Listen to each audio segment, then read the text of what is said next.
damay fàttali mon frère monsieur le ministre Félix Antoine Diome nee na gaaw baral liggéey bi moom ak ñi wër yoon ñu ngànk wàllu yoon ci Sénégal muy le service de renseignement après d'avoir une conversation je pense qu'ils l'ont déjà ou bien une concertation avec le président son excellence. Après ça, d'avoir des rencontres avec le service de renseignement et avec le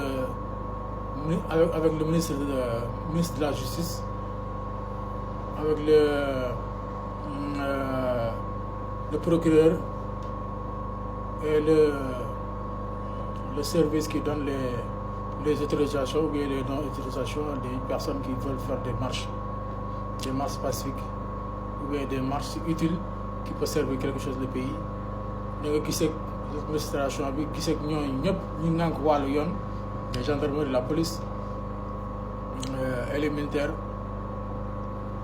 citer des personnalités qui font partie du parti de PASTEF et de tout ce qui l'entoure et de tout ce qui l'entoure.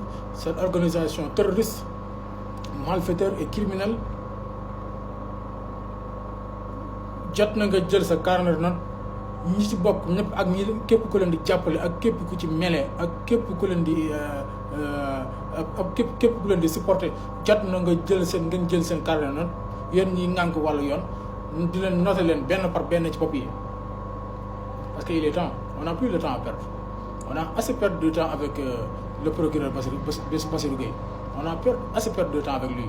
Il est temps de prendre un carnet et de leur citer, de leur noter un à un ces personnalités qui font partie du PASTEF et des organisations qui entourent le PASTEF et les personnalités qui aident ce mouvement, cette organisation malfaiteur, terroriste et criminelle, et les personnalités qui sont au pays et qui sont à l'extérieur du pays, qui sont dans les pays que vous avez des accords de rapatriement, ou bien des pays qui n'ont pas des accords avec vous pour faire des rapatriements des citoyens dangereux, ou bien des citoyens qui sont dans des difficultés. La majeure partie, donc je parle, c'est des gens dangereux. Nous sommes parti de PASTEF, nous sommes au Sénégal, c'est-à-dire ils sont à l'extérieur. Jot na nga jël sa papier noté leen benn par benn et traqué leen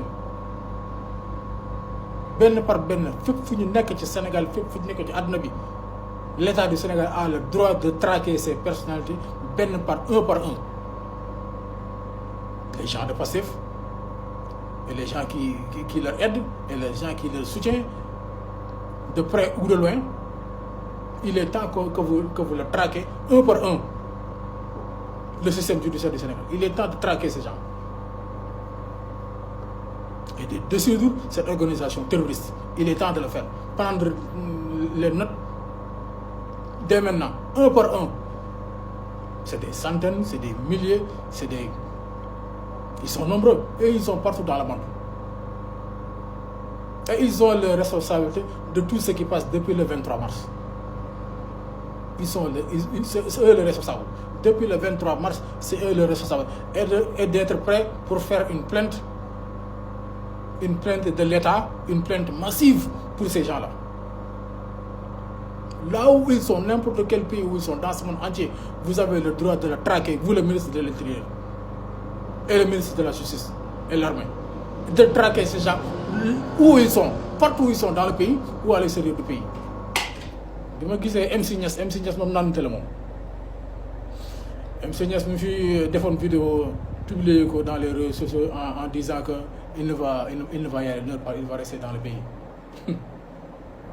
ak gis ngeen ko li mu def ça n'a rien à voir ak li mu waxoon il a pris le fuite et là où il est en États-Unis d'Amérique, là où il est, il ne pense même pas que le Sénégal avec l'Amérique, ils ont l'accord de faire des rapatriements n'importe quel citoyen là où ils sont. Le Sénégal l'a déjà fait. Rapatrier un criminel qui avait évacué, qui était disparu en Amérique, Il est parti en Europe, il est quitté en Europe, il est venu au Sénégal, on l'a rapporté encore directement en États-Unis. Ils ne savent pas que le Sénégal il a un accord avec les USAID, un accord de rapatriement. Un accord qui ne date pas d'aujourd'hui, ça fait très longtemps. Lors banque c'est dans un jour, tu viens un magazine qui s'appelle Les Enquêtes Impossibles. Un Américain qui a pris la fuite, partir en Europe, quitter en Europe, venir au Sénégal. Il pense qu'il s'est évadé définitivement. On l'a rapatrié encore. Le système judiciaire du Sénégal l'a rapatrié en États-Unis directement. Lolo M6 bi yaakaar na nga mucc ko te État du Sénégal na gaaw vite fait rapatrier cet homme dangereux qui est M6 avant qu'il s'échappe de partir en Europe ou bien ailleurs. Et il peut être beaucoup plus compliqué, beaucoup plus difficile. Il n'a qu'à faire vite de rapatrier cet homme dangereux pour le pays et pour le sous-région.